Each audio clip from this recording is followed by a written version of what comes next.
Saudara, partai politik semakin getol bersafari mencari kawan koalisi untuk mengusung baca presnya. Sementara itu elektabilitas bakal capres pun semakin ketat. Apa saja manuver terkini dansa politik dalam menjajaki koalisi? Lengkapnya dalam ulasan Istana bersama jurnalis Kompas TV, Friska Clarissa. Now, development is ongoing. What else are you waiting for? Who will win next year's presidential election?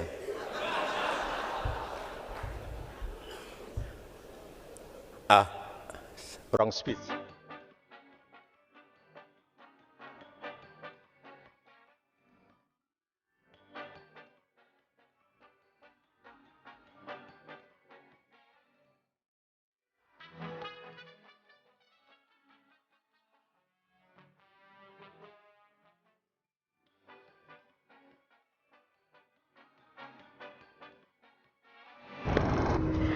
Partai-partai semakin asyik berdansa politik mencari kawan di Pilpres nanti. Elektabilitas bakal capres Prabowo Subianto, Ganjar Pranowo, dan Anies Baswedan saling salip menyalip dengan rentang terpaut tipis.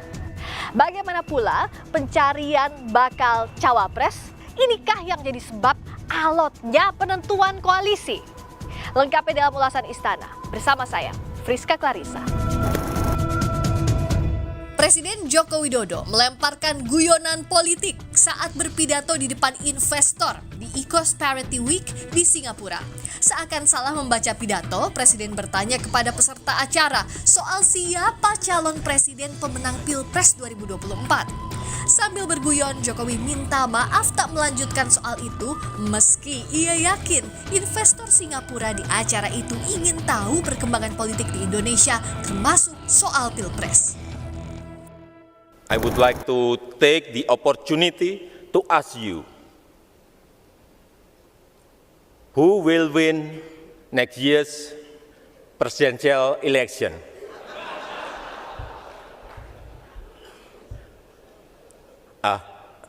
Wrong speech.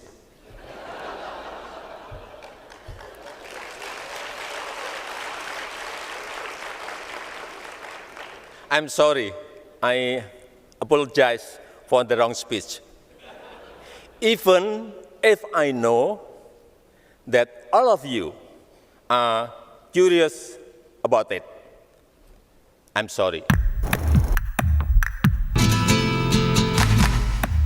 Bicara jelang Pilpres, partai-partai politik makin getol bersafari, termasuk PAN.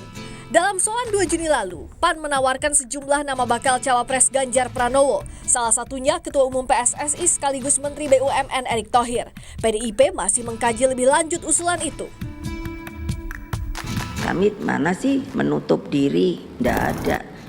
Berpolitik itu sebenarnya asik seperti berdansa.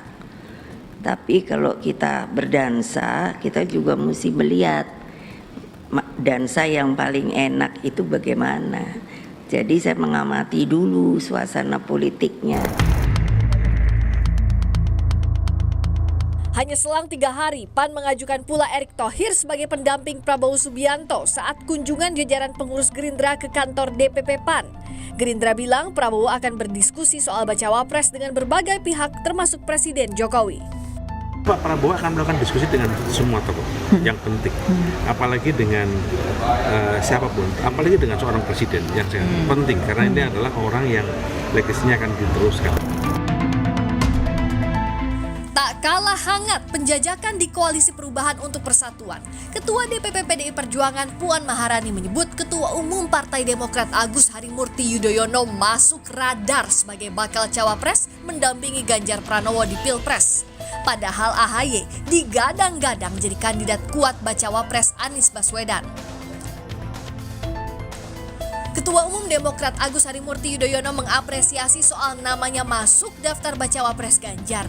Namun AHY menegaskan saat ini Demokrat masih mengedepankan etika politik memantapkan koalisi yang mengusung baca pres Anies. Terakhir Ibu Puan Maharani menyampaikan ya bisa saja dengan Mas Ganjar Pranowo begitu. Terus membangun komunikasi dengan cair, fleksibel, tapi kami memilih juga tetap menjunjung tinggi etika, nilai, dan juga prinsip-prinsip dalam berkomunikasi politik.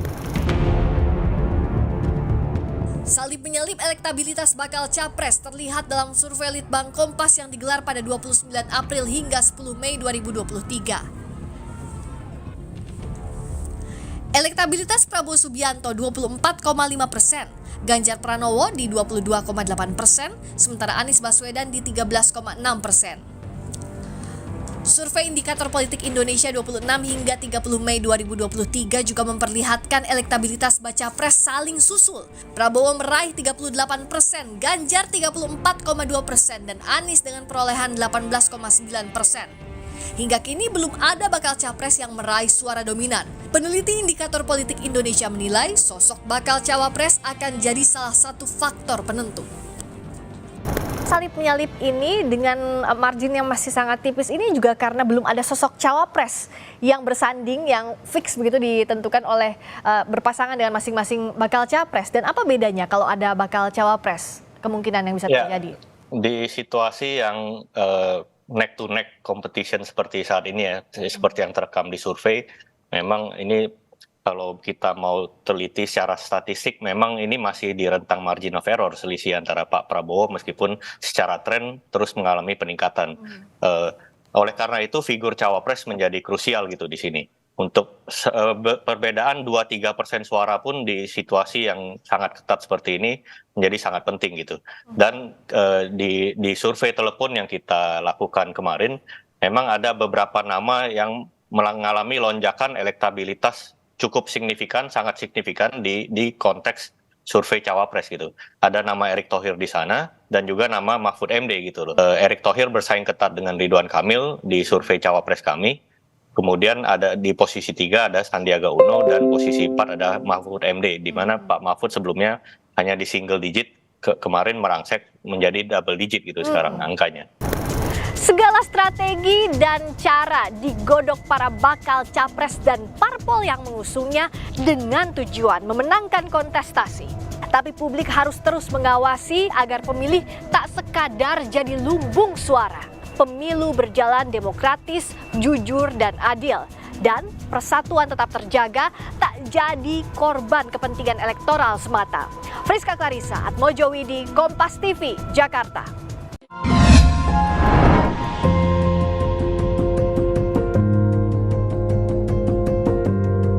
Kompas TV, Rumah Pemilu.